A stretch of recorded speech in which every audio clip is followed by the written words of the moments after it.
Viktor Orban has done a tremendous job in so many different ways, highly respected all over Europe. Probably, like me, a little bit controversial, but that's okay. People came to me, Dan Coates came to me, and some others. They said they think it's Russia. I have President Putin. He just said it's not Russia. I will say this. I don't see any reason why it would be. That's former President Donald Trump in 2019, heaping praise on Hungary's far-right leader Viktor Orban. And then the year before, defending Russian President Vladimir Putin over his own intelligence officials in a response to a question that I asked him in Helsinki.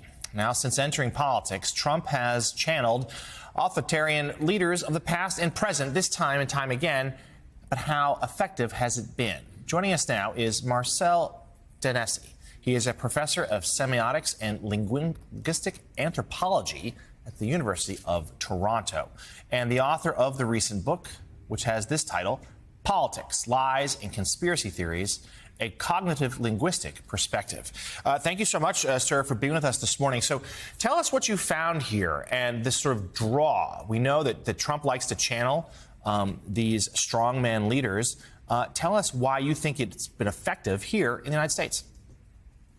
There are various theories of how language affects the brain. One of these is that even a single word can shape thoughts and beliefs. I'll give you a simple anecdotal example and then connect it to the larger frame of how language works. If I were to ask you or give you a biscuit and you tasted it and said, tastes very good. So far, your taste or gustatory reaction and your mental frame for that biscuit is positive. Then I would reveal to you, it's a dog biscuit. What would happen to that reaction and to that taste? They would change.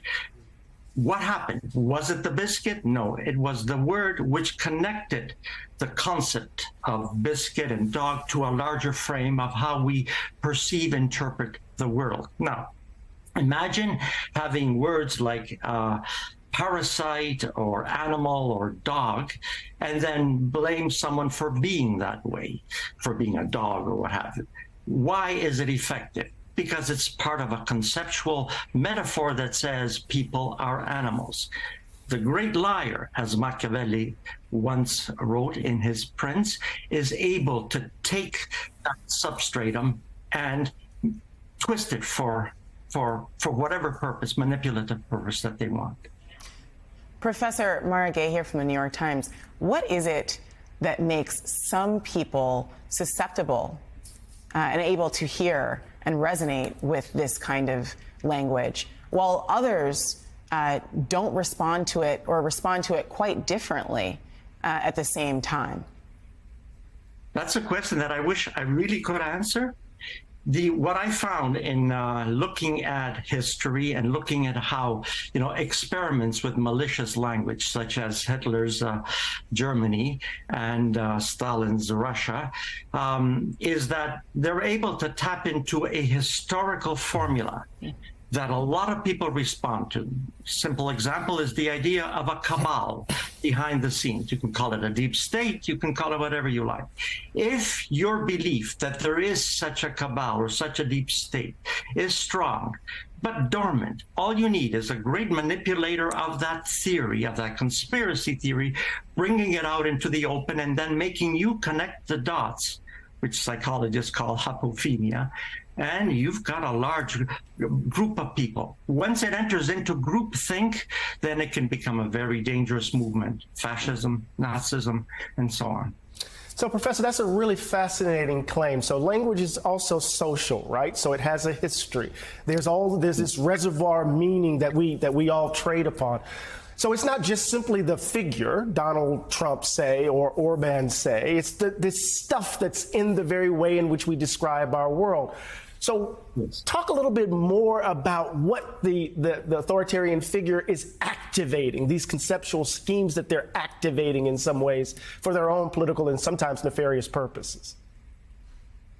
The system is below the surface. It's unconscious. It's below the threshold of understanding. So when someone like Donald Trump refers to the deep state, There is something in the history of America, something in the history of other areas of the world that resonates.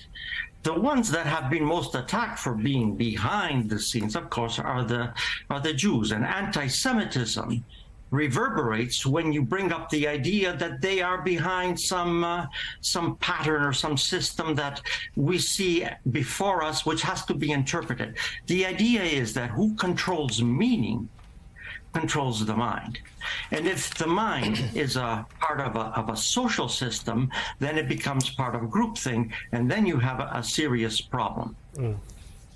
Professor Sam Stein here. I'm sure you've encountered this too, but I have on a couple occasions where you talk to people who have gone down the conspiracy theory rabbit holes. So, for instance, people who are firm believers in QAnon, and you try reasoning with them about why their worldview is based on a series of misconceptions or lies, and it doesn't work.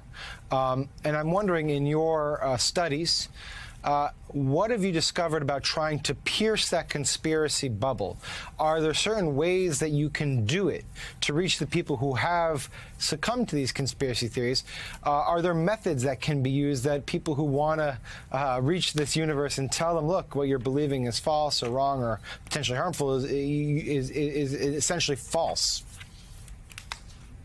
I'm not a psychologist. I'm not an advisor. I'm a linguist. However, I call it the Da Vinci Code effect. I'm referring to that novel by Dan Brown in 2001, where he generates a huge conspiracy about, you know, the history of Christ.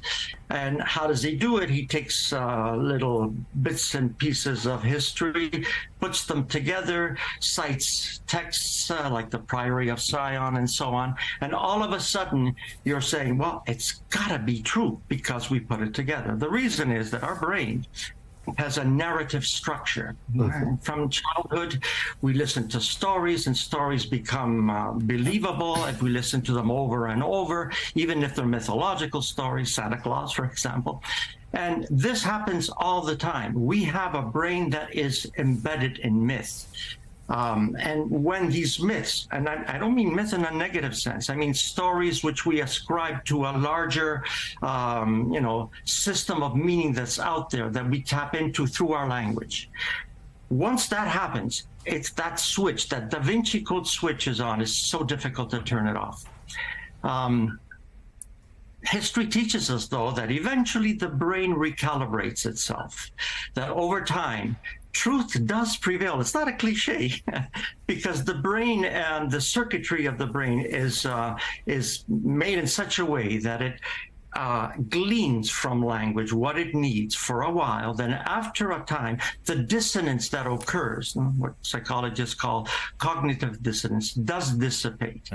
But it's so difficult to change someone's mind who is really hardwired to believe a conspiracy.